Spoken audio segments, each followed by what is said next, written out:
Assalamualaikum warahmatullahi wabarakatuh. Selamat pagi Duta. Untuk bab 1 ini yang perlu kamu perbaiki adalah, oke sebentar. Nah, coba kamu perhatiin dulu margin kertasnya, atasnya, bawahnya, kanan, kiri, dan bawah gitu ya. Jadi ini 4 gitu ya, ini 4, 3, dan bawah juga 3. Nah, coba nanti kamu cek dulu, karena atas nih terlalu jauh gitu ya, khawatiran di lebih dari 4. Lalu juga dipastikan duta itu before-nya 0, lalu juga after-nya 0, dan line spacing-nya 1,5 gitu. Jadi ini standarnya sebenarnya, standar dalam penulisan ilmiahnya gitu. Jadi ini berlaku untuk semua ya, Duta ya. Karena di bab 2 dan bab 3 juga ada seperti ini. Jadi before 0, after-nya 0, dan line spacing-nya 1,5. Oke. Nah, sekarang kita masuk ke pembahasan latar belakang. Nah, jadi di latar belakang ini sebenarnya gini, kalau latar belakang kan adalah penjelasan gitu ya, atau penjelasan masalah dari suatu yang ingin kita bahas gitu kan ya. Nah, tapi sistemnya itu adalah dari umum ke khusus gitu. Jadi dari umum dulu baru ke khusus. Nah, dari sisi penjelasan menurut saya gitu ya. Kalau memang kamu mau mulai langsung ke K3, ya udah langsung bahas aja ke K3-nya gitu ya. Tapi memang kan K3 itu erat kaitannya dengan proses produksi gitu ya, memiliki keeratan gitu, walaupun dia di seluruh pabrik juga bisa gitu, tapi juga memiliki keeratan yang cukup tinggi dengan proses produksi. Nah, ini menurut saya lebih baik bahasnya proses produksi dulu, yang kemudian baru ke K3-nya gitu ya. Jadi pembahasannya adalah proses produksinya gitu ya, kamu jelasin, kemudian permasalahan yang terjadi di proses produksi terkait keselamatan dan kesehatan itu apa gitu ya. Misalkan keselamatan, sering terjadinya kecelakaan kerja yang dialami oleh karyawan gitu ya saat melakukan pekerjaan gitu dengan mesin, atau juga kalau untuk kesehatan misalnya memiliki potensi bahaya gitu ya, terhadap kesehatan karyawan gitu ya, jika tidak diperhatikan lebih lanjut. Nah, setelah menjelaskan itu, baru kamu jelasin K3-nya seperti itu. Nah, di sini juga kamu K3-nya ada kutipannya, kutipan dari warta ekonomi gitu ya. Nah, itu nanti bisa dijadikan data gitu ya, untuk mengetahui seberapa besar masalah dari K3 tersebut. Nah, lalu di sini saya mau tanya. Nah, ini kalau untuk urutan tadi sudah saya jelaskan. Nah, sekarang tentang kontennya. Nah, di sini kan kamu bahas tentang proses produksi dan sebagainya. Nah, di sini ada aktivitas pengadaan bahan baku, yaitu melalui kegiatan pembelian bahan baku. Kegiatan pembelian bahan baku yang dilakukan oleh perusahaan juga harus koordinasi dengan baik. Nah, jadi di sini kamu fokus membahasnya bukan K3, tapi tentang pengadaan bahan baku. Gitu ya. Nah, ini bertolak belakang dengan tema yang kamu sedang bahas gitu ya. Yang kamu bahas kan K3. Kenapa kamu membahasnya tentang pengadaan bahan baku gitu ya. Jadi bahan baku seharusnya nggak usah dimention karena nggak ada hubungannya.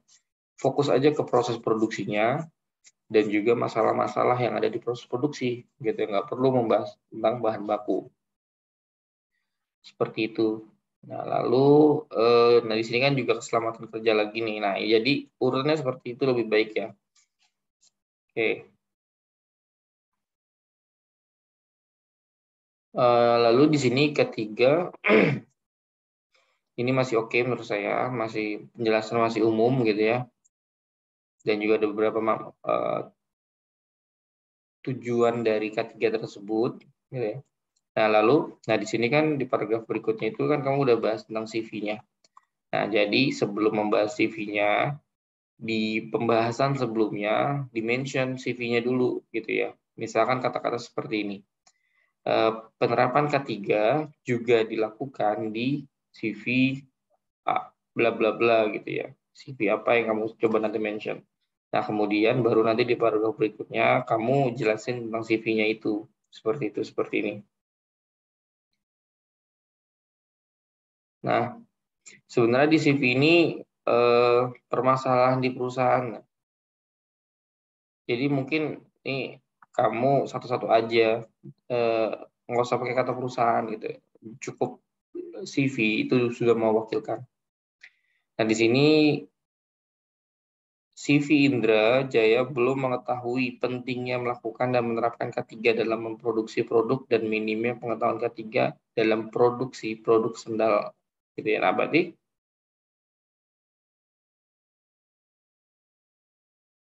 oke, nah berarti ini apa namanya? Jadi kalau dari kata-kata ini, CV ini belum menerapin K3 gitu kan ya. Nah, mungkin sebenarnya bukan itu maksud kamu mungkin ya. Tapi kalau saya baca dari kata-kata ini ya seperti itu gitu ya. Jadi diperbaiki gitu ya. Karena kalau belum menerapkan K3, kan PI itu adalah judulnya mempelajari gitu ya. Kalau kamu pasti kan mempelajari K3 di perusahaan tersebut. Nah, kalau K3-nya nggak ada, apa yang dipelajari gitu ya, padahal K3-nya nggak ada gitu ya. Jadi coba disusun lagi dan dikonfirm lagi, kalau memang K3-nya nggak ada, ya berarti buat apa kamu mempelajari gitu ya. Kan nggak ada yang perlu dipelajari, kecuali ada gitu ya. Kecuali memang sudah diterapkan, tapi memang belum baik, ada masalah gitu. Nah, itu boleh dilakukan di sini gitu. Seperti itu ya. Jadi untuk latar belakang sebenarnya perlu diperbaiki lagi, lebih ke susunannya, terus kontennya, gitu ya, dan juga konsistensinya. Jadi kamu pakai K3 atau kesehatan dan keselamatan kerja, gitu. Jadi kalau pakai kesehatan dan keselamatan kerja ya udah pakai aja kata itu terus, K3-nya nggak usah dipakai, gitu. Tapi kalau pakai K3 itu pakai K3 aja nggak apa-apa. Jadi nggak biar nggak double gitu ya, Duta. Seperti itu untuk latar belakang. Lalu untuk perumusan, nah, ini saya lihat di bab 3 itu sandal wanita gitu ya. Jadi misalkan ini, nih kita loncat dulu ke bab 3. Jadi kan tiga-tiganya ada sandal ya. Nih jadi ada sandal, tapi sandalnya beda. Satu flat, satu wedges, satu flat shoes, satu ballerina gitu ya. Nah, jadi yang kamu mau bahas nih apa gitu ya. Spesifik aja. Jadi proses produksi flat shoes gitu ya di CV Indra Jaya gitu. Jadi langsung to the point aja. Nah, ini juga kan kalau di latar belakang kan nggak ada nih K3-nya gitu ya. Katanya belum diterapin. Nah, kenapa kamu membuat rumusan masalah mempelajari penerapan K3 gitu. Oke. Nah, lalu berikutnya untuk poin di batasan masalah poin 2 itu juga sama sandal wanita. Nah, ini spesifik aja sandal wanitanya apa? Kan ada 3 jenis ya. Tadi ada flat shoes, terus ada wedges, sandal, sama flat sandal. Gitu. Jadi ya, itu beda, gitu ya. Ya secara bahan mungkin sama, tapi nggak sama 100% gitu. Nggak samanya nggak mutlak, sehingga perlu dipisah gitu. Jadi makanya pembatasannya kamu dispesifikin.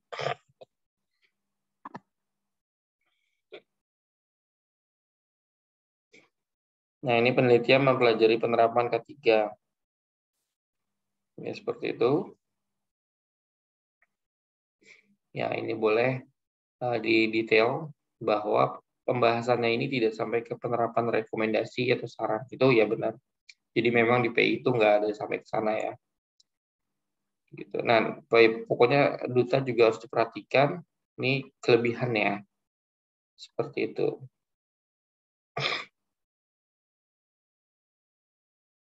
Berarti saya bisa simpulkan bahwa K3 yang kamu bahas ini adalah keseluruhannya. Bukan hanya bagian produksi saja, tapi seluruh pabrik, kantornya juga, dan Pokoknya seisi CV-nya lah ya, gitu. Bukan saat proses produksinya saja. Oke, seperti itu untuk bab 1. Kita lanjut ke bab 2. Nah, di bab 2 ini sebenarnya sudah cukup baik gitu ya, tapi ya tadi saya bilang nih seperti ini ada gap gitu kan ya. Ini karena before after rate enggak 0 dan line spacing-nya tidak 1,5 seperti itu. Lalu mungkin saran saya dalam penulisan sumber nggak perlu pakai halaman nih. Ini hilangin aja gitu ya. Saya tahu kamu merujuk dari sesuatu hal gitu ya. Dan dia menulisnya seperti ini, tapi di kamu cukup menuliskan nama dan juga tahunnya saja. Tidak perlu pakai halamannya seperti itu. Nah, lalu di sini tidak perlu italik, nih poin-poinnya. Yang italik hanya yang asing saja, kata asing. Tapi untuk yang kata poin ini nggak perlu italik. Seperti itu, ini juga. Nanti dicek lagi semuanya ya. Oke, nah. Sepertinya gini, mungkin gini ya. Ini kan tentang keselamatan kerja gitu ya. Ya kalau mau bahas tentang keselamatan mungkin ditambahin, jangan hanya segini saja, coba lebih panjang lagi gitu ya. Lalu untuk definisi kesehatan kerja, ini juga sama ditambahkan lagi gitu ya. Jangan hanya segini. Jadi subbab itu isinya nggak singkat ya. Subbab itu cukup banyak konten yang ada di dalamnya gitu ya untuk mewakili subbab tersebut. Jadi kuncinya adalah ini tambahin dan ini juga tambahin. Oke, nah ini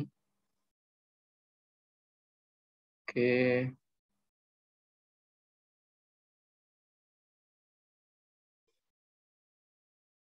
Oke, nah jadi dalam daftar pustaka coba cari sumber yang nggak terlalu jauh ya Duta ya. Jadi ini Bennett Silalahi ini tahun 85 gitu ya. Coba ganti ini dihapus, cari sumber lain yang lebih relate atau lebih terbaru gitu ya. Setidaknya memang di atas tahun 2000 gitu ya. Tapi memang lebih baik 10 tahun ke belakang, itu yang terbaik. Seperti itu. Jadi ini terlalu jauh rentangnya, ini dihapus atau diganti saja ya. Lalu ini kayak gini-gini nih. Jadi nanti dicek secara keseluruhan ya Duta ya.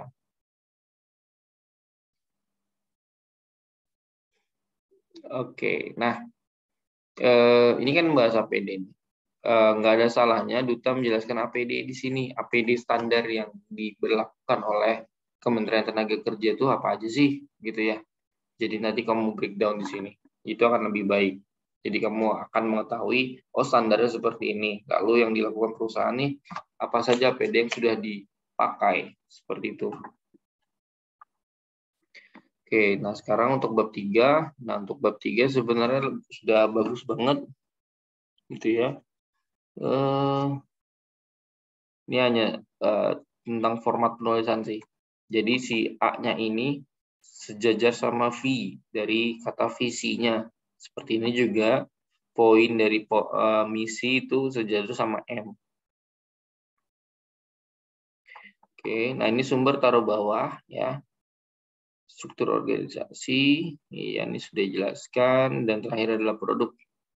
Gitu ya.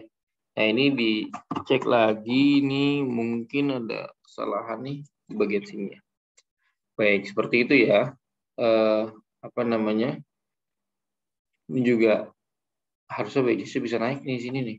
Ya pokoknya diperbaiki lah ya. Ini kalau perlu diperbesar, perbesar aja ke sini. Gitu. Jadi biar deskripsinya lebih banyak. Seperti biar lebih luas gitu ya areanya. Baik, seperti itu saja Duta. Terima kasih. Saya tutup dulu. Assalamualaikum warahmatullahi wabarakatuh.